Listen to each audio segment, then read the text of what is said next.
Start.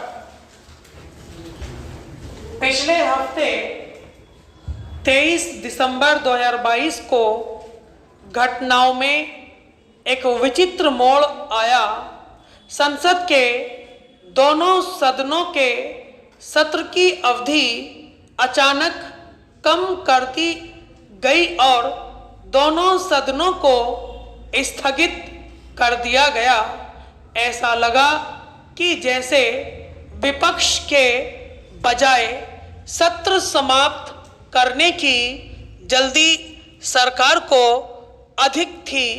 Rajya Sabha के स्थगित होने से पहले एक बार फिर असामान्य रूप से वित्त वर्ष 2022-23 के लिए अनुदान की अनुपूरक मांगों के व्यय को अधिकृत करने के लिए विनियोग विधेयक पर एक नागरिक चर्चा हुई। इस बहुत बड़ी राशि में देश के उत्तरी और पूर्वी राज्यों में रणनीतिक और सीमावर्ती सड़कों के निर्माण के लिए रक्षा पूंजीगत व्यय के लिए 500 करोड़ रुपए की एक छोटी राशि भी शामिल थी। मैंने बहस की शुरुआत की। मैं नहीं चाहता था कि यह एक और निरर्थक बहस हो जिसमें विपक्ष के सवाल तो हों पर सरकार की ओर से कोई जवाब न आए। मैंने पिछले अनुभव को नज़रअंदाज किया और उम्मीद की कि इस बार कुछ अलग होगा और वाकई अलग हुआ। कुछ सवाल थे और सुखद आश्चर्य कि उनके जवाब भी थे। कुछ अस्पष्ट, कुछ सतर्क और कुछ गैर जवाबी।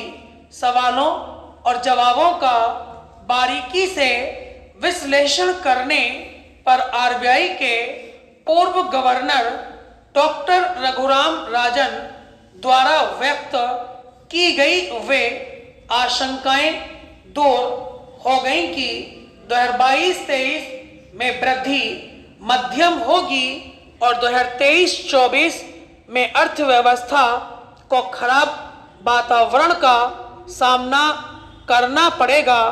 इसका कोई सीधा जवाब नहीं था, कोई ब्यौरा नहीं दिया गया। निष्पक्ष बने रहने के लिए मेरे दूसरे प्रश्न पर रक्षात्मक होते हुए वित्त मंत्री ने संकेत दिया कि सांकेतिक विकास दर अधिक हो सकती है, लेकिन कोई संख्या या उस संख्या का विवरण नहीं दिया। यह संतोषजनक उत्तर नहीं था। वित्त मंत्री ने फिर से अपना संकल्प दोहराया कि 6.4% से राजकोषीय घाटे लक्ष्य को नजरअंदाज नहीं किया जाएगा। उन्होंने यह भी संकेत दिया कि इस समय कर संग्रह बजट अनुमान से अधिक है। सरल भाषा में कहीं तो सरकार को उम्मीद है कि राजस्व में उछाल से करोड़ों रुपए की अतिरिक्त राशि प्राप्त होगी। उम्मीद है कि सकल घरेलू उत्पाद की उच्च सांकेतिक वृद्धि दर के चलते सरकार एक अच्छी स्थिति में आ जाएगी। यह एक सतर्क जवाब था कि 2022-23 की तीसरी और चौथी तिमाही में विकास दर धीमी होने की स्थिति में मैं भी कोई फर्क नहीं पड़ेगा। वित्त मंत्री ने निवेश के आंकड़े पेश किए, लेकिन निजी कारपोरेट क्षेत्र की सराहना नहीं की, न ही वित्त मंत्री ने उन्हें डांटा, जैसा कि उन्होंने सर्वोच्च सदनों को संबोधित करते समय किया था।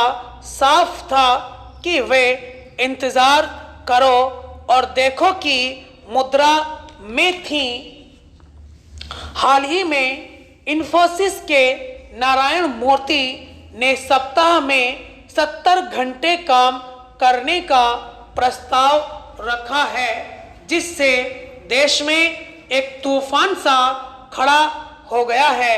नारायण मूर्ति का कहना है कि जापान और जर्मनी की तुलना में भारतीय लोग बहुत कम काम करते हैं। देश के विकास के लिए युवकों को और ज़्यादा श्रम करने की ज़रूरत है। अफसोस, काम एक निंदित शब्द हो गया है। लोग मानते हैं कि काम यानी मेहनत, तनाव, जिम्मेदारी, मजबूरी, पैसे कमाने का साधन अर्थात एक अनिवार्य दुर्घटना। मगर कोरोना महामारी के दौरान यह पूरा गणित ही उल्टा हो गया, क्योंकि कंप्यूटर पर काम करने वाले सारे लोग घर से काम करने लगे। रातों रात नज़ारा बदल गया। विशाल और शानदार दफ्तरों की ज़रूरत व्यर्थ हो गई।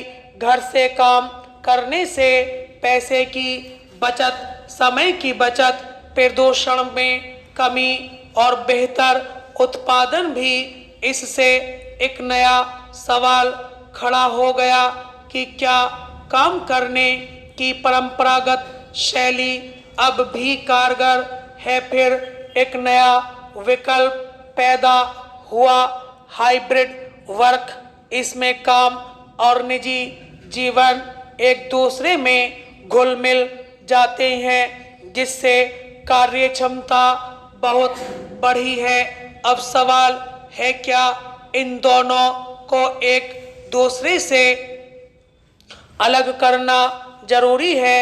यह चर्चा तो अब शुरू हुई है, लेकिन जब मेडिटेशन रिजॉर्ट बनाया तभी से कार्य ध्यान शुरू किया, यानी आपका काम ही आपका ध्यान बन जाए, आपके जीवन का हिस्सा बन जाए।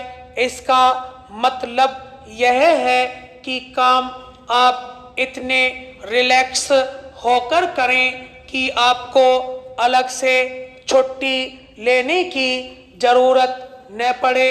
अपने काम से आपको खुशी मिले, आप उससे प्रेम करें, आपकी रचनात्मकता विकसित होगी, तो आप प्रतिदिन आनंदित रहेंगे।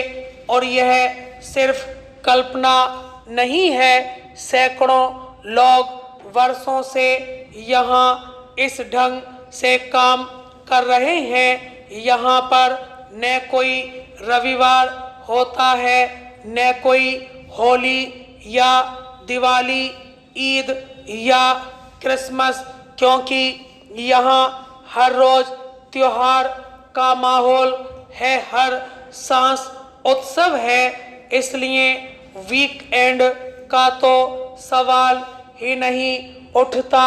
दरअसल वीकेंड का यह चलन बहुत घातक है, क्योंकि यह समय की धारा को तोड़ता है। सवाल यह है कि जिस काम में हम अपनी 1/3 जिंदगी खर्च करते हैं, वह हमें बोझ क्यों लगता है?